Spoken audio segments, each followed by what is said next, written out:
The complete works of Swami Vivekananda. Practical Vedanta, Part 4, Segment 1. We have been dealing more with the universal so far. This morning I shall try to place before you the Vedantic ideas of the relation of the particular to the universal. As we have seen, in the dualistic form of Vedantic doctrines, the earlier forms there were a clearly defined particular and limited soul for every being. There have been a great number of theories about this particular soul in each individual. But the main discussion was between the ancient Vedantists and the ancient Buddhists. The former believing in the individual soul as complete in itself, and the latter denying in toto the existence of such an individual soul. As I told you the other day, it is pretty much the same discussion you have in Europe as to the substance and quality. One set holding that behind the qualities there is something as substance, in which the qualities inhere, and the other denying the existence of such a substance as being unnecessary, for the qualities may live by themselves. The most ancient theory of the soul, of course, is based upon the argument of self-identity. I am I. That the I of yesterday is the I of today, and the I of today will be the I of tomorrow. That in spite of all the changes that are happening to the body, I yet believe that I am the same I.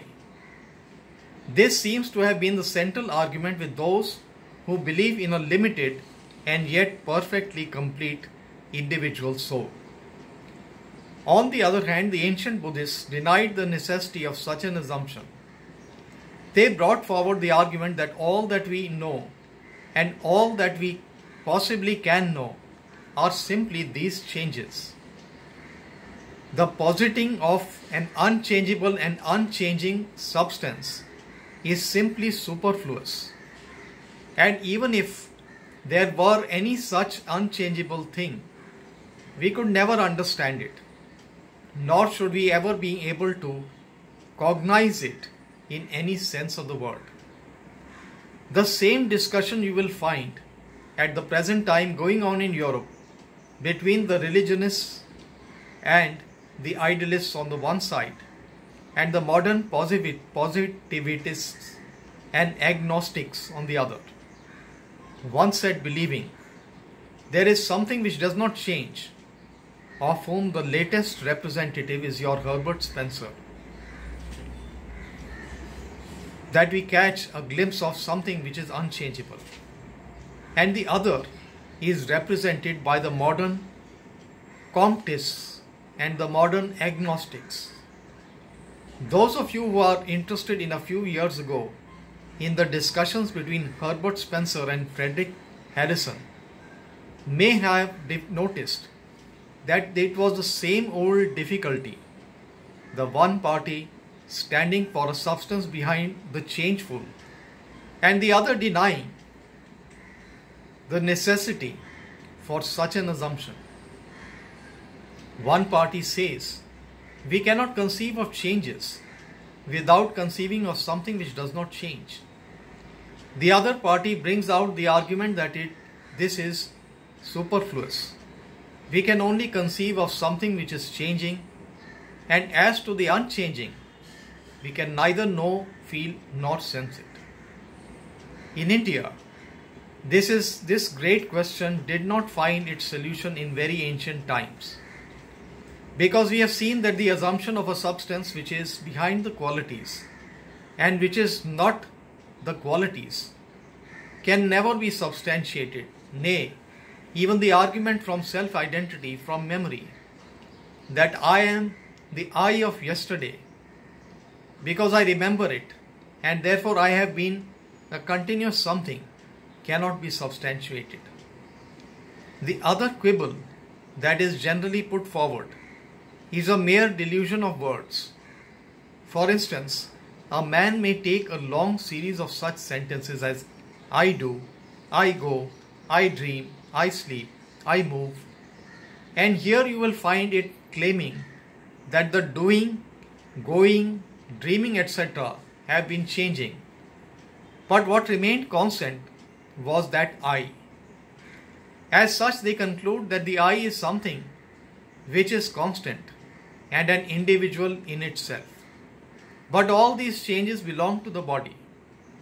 This, though apparently very convincing and clear, is based upon the mere play on words.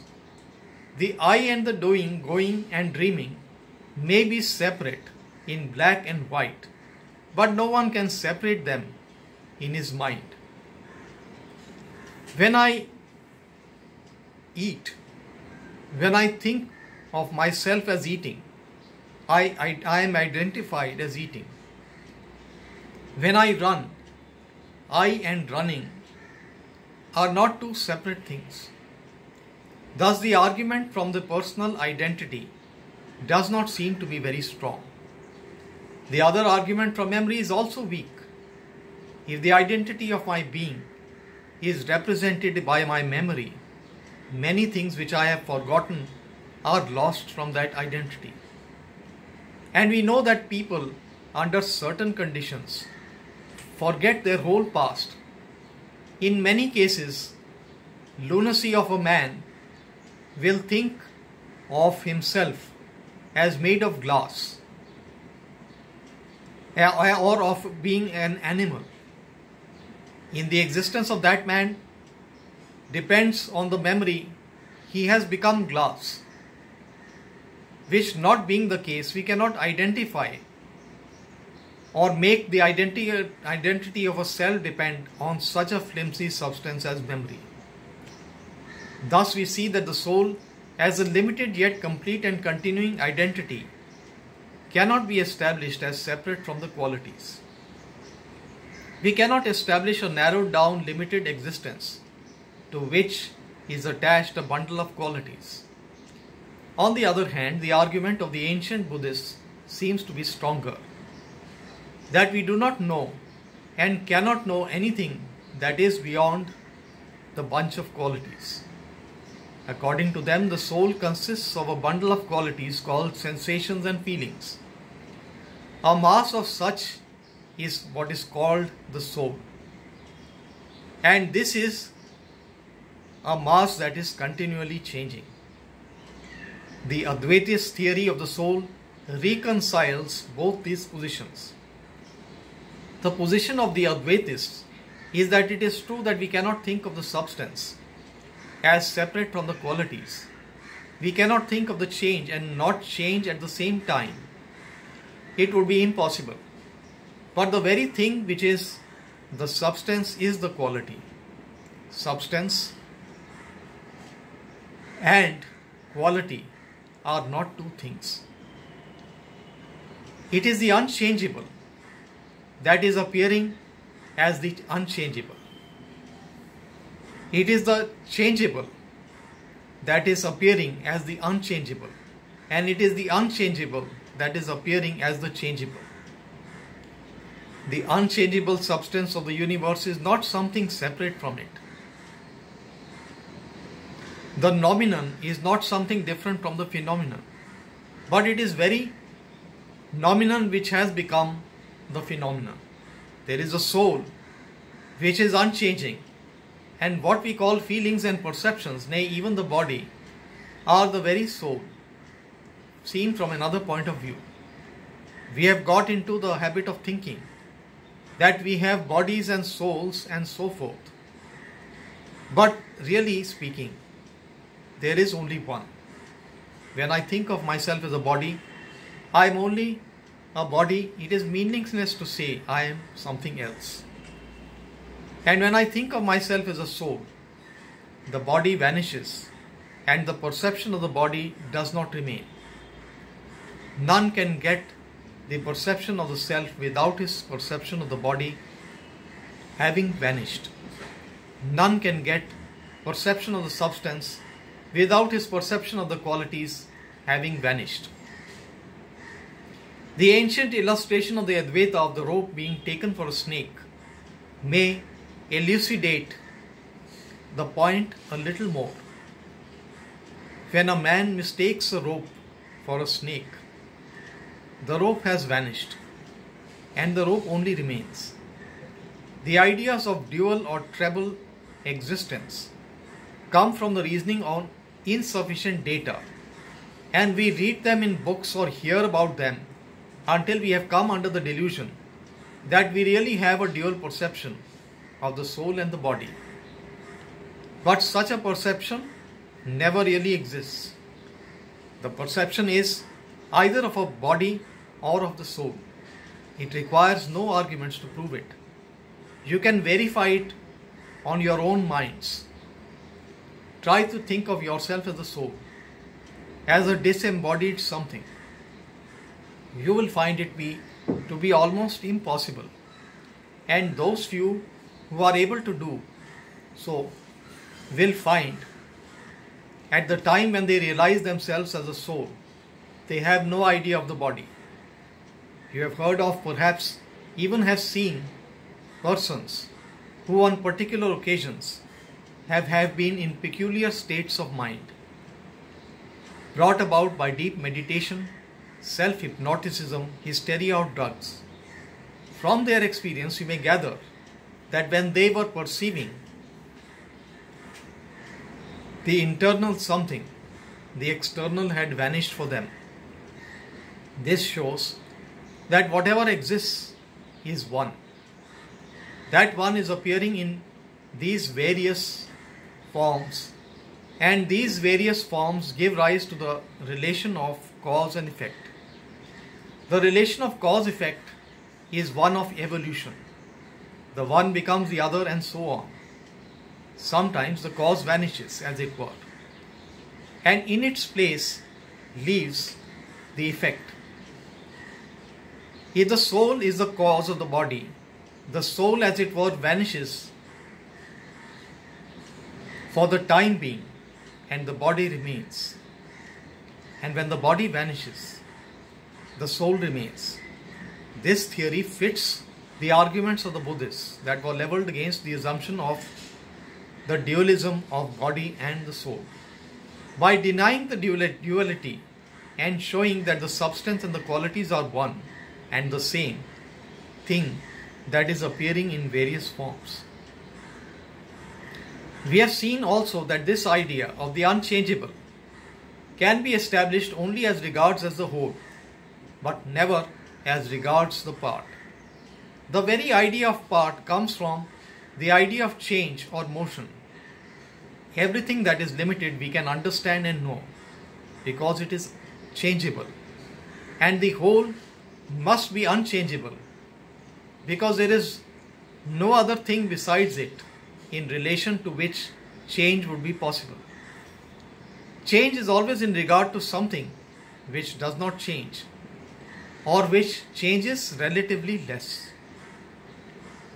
According to Advaita, therefore, the idea of the soul as universal, unchangeable and immortal can be demonstrated as far as possible.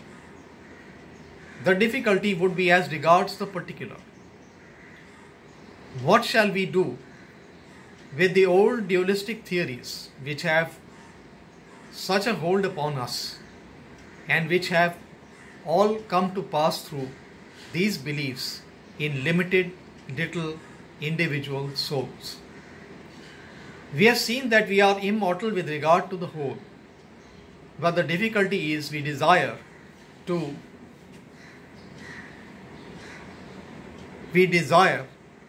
so much to be immortal as parts of the whole. We have seen that we are infinite, that is our real individuality, but we want so much to make these little souls individual. What becomes of them when we find in our everyday experience that these little souls are individuals with only this reservation that they are continuously growing individuals? They are the same yet not the same. That I of yesterday is the I of today and yet not so. It is changed somewhat. Now, by getting rid of the dualistic conception that in the midst of all these changes, there is something that does not change, and taking the most modern of conceptions, that of evolution, we find that the I is a continuously changing, expanding entity.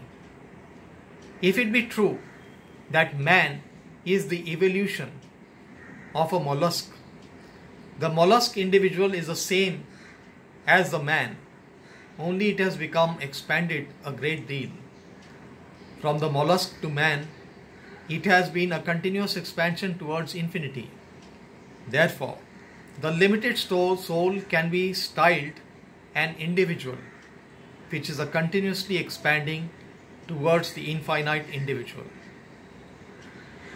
Perfect individuality will only be reached when it has reached the infinite. But on this side of the infinite, it is a continuously changing, growing personality. One of the remarkable features of the Advaitist system of Vedanta is to harmonize the preceding systems. In many cases, it helped the philosophy very much. In some cases, it hurt it. Our ancient philosophers knew what you call the theory of evolution, that growth is gradual, step by step.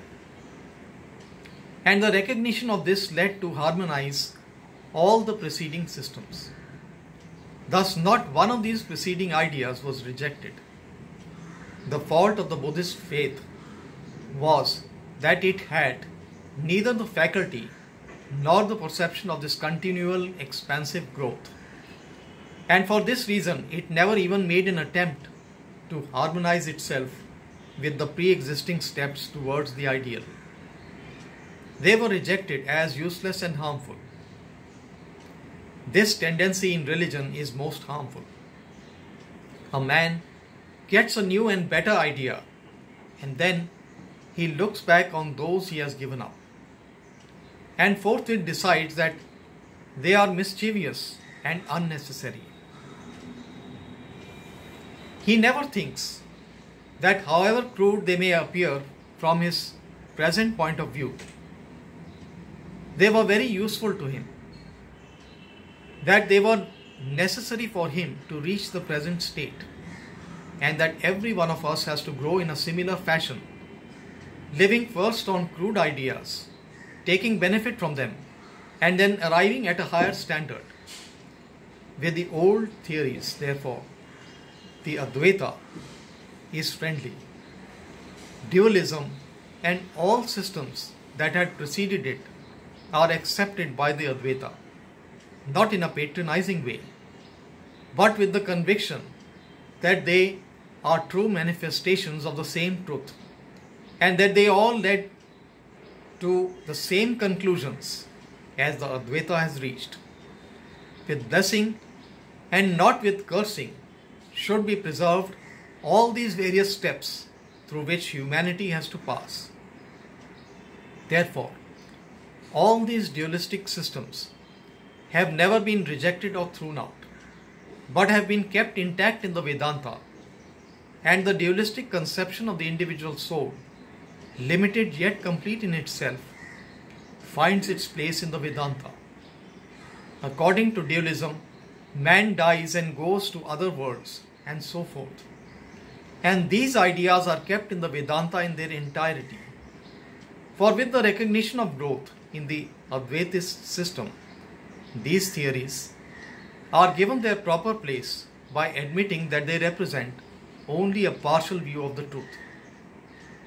From the dualistic standpoint, this universe can only be looked upon as a creation of matter or force, and can only be looked upon as a play of a certain will. And that will again can only be looked at or looked upon as separate from the universe. Thus, a man from such a standpoint has to see himself as composed of a dual nature, body and soul. And this soul, though limited, is individually complete in itself. Such a man's ideas of immortality and of the future life would necessarily accord with his ideas of the soul. These phases have been kept in the Vedanta, and it is therefore necessary for me to present you a few of the popular ideas of dualism. To be continued.